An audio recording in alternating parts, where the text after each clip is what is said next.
Dans l'entrevue qui suit, on s'attarde sur l'état du pont de l'île d'Orléans. Un récent texte paru dans le Journal de Québec constate l'état de décrépitude du pont de l'île d'Orléans.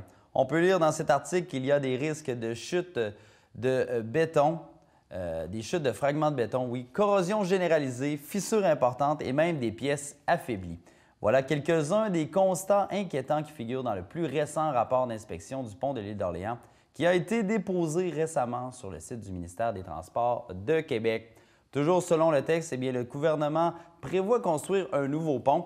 Oui, ça, on le savait déjà, parce que les travaux de réfection seraient évidemment trop dispendieux. Cependant, aucun échéancier n'a encore été fixé et le projet est toujours à l'étude dans le plan québécois des infrastructures 2014 et 2024. On en discute en compagnie du préfet de la MRC de l'île d'Orléans, Jean-Pierre Turcotte, dans l'entrevue qui suit.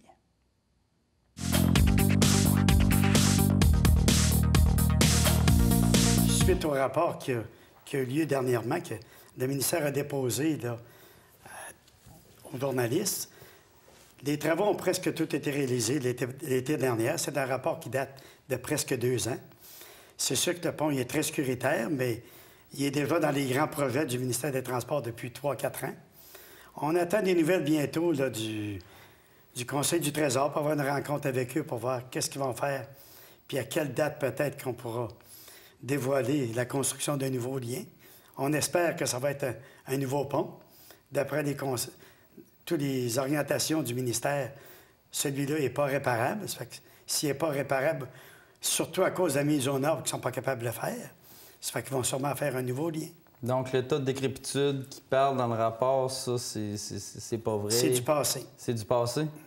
Est-ce que les élus peuvent faire pression? Est-ce que vous avez du pouvoir pour essayer de faire bouger le ministère, pour provoquer les choses? On n'a pas beaucoup de pouvoir. Le pont appartient complètement au ministère des Transports. Même si on va dans les journaux, si on écrit une lettre, on écrit une dernièrement, c'est très long. Mais pour eux, c'est de recommencer. Ils sont dans l'élaboration, dans les grands projets. Bien, je ne sais pas s'ils sont en train de faire des plans ou quelque chose, mais je sais qu'ils travaillent actuellement dans le projet du pont de l'île. Vous dites que c'est long, mais est-ce que les rapports, les études, est-ce que c'est trop long, justement? C'est sûr que c'est toujours trop long pour nous, mais au ministère, c'est comme ça. C'est faire des projets comme le pont de l'île, pour eux, c'est au moins 10 ans.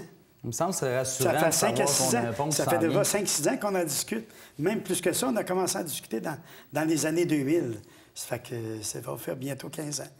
Mais le ministère, à quelque part, il ne pourrait pas essayer d'activer, comme ils ont fait à Montréal avec le pont Champlain, d'activer le processus? Bien, on ne peut pas comparer les conditions du pont de Montréal, le pont Champlain de Montréal, puis le pont de l'île d'Orléans. C'est pas un pont de la même envergure. Puis c'est un pont nous, un pont suspendu, ça a beaucoup plus de force. Puis ça a été très bien construit, puis c'est très résistant. Il n'y a aucun problème de la sécurité. Tandis qu'à Montréal, bien, ils ont eu des problèmes vraiment problématiques sur la structure elle-même. À ce rythme-là, pensez-vous qu'on va voir le tunnel Québec-Lévis avant le pont de l'île d'Orléans? Non, je peux vous dire que l'étude sur le tunnel Québec-Lévis, je ne penserais pas qu'elle se fasse même. Je pense que pour le ministère, c'est déjà clos qu'il ne se fera pas de tunnel pour peut-être avant 20-25 ans. Mais dans le meilleur des mondes, là, parce qu'on n'a toujours pas de date annoncée pour le pont de l'île d'Orléans, qu'est-ce que vous souhaitez? Moi, je souhaite qu'il soit fait là, pour 2020, peut-être à l'automne 2020, mais j'aimerais bien qu'il soit réalisé pour 2020, comme il nous avait dit il y a une dizaine d'années. Je pense que ça serait raisonnable. On rêve pas en couleur? Non, on rêve pas en couleur parce que construire un pont, quand tu n'as pas d'entrave, de circulation, rien, ça va beaucoup plus vite que si tu es après construire quelque chose, tu es dans la circulation. Soyez nos yeux et nos oreilles sur le terrain.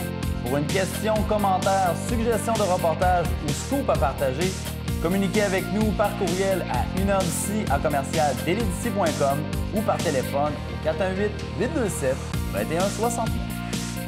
Pour vous tenir au courant de l'actualité et des événements sur la côte de Beaupré et l'île d'Orléans, suivez-nous sur Facebook.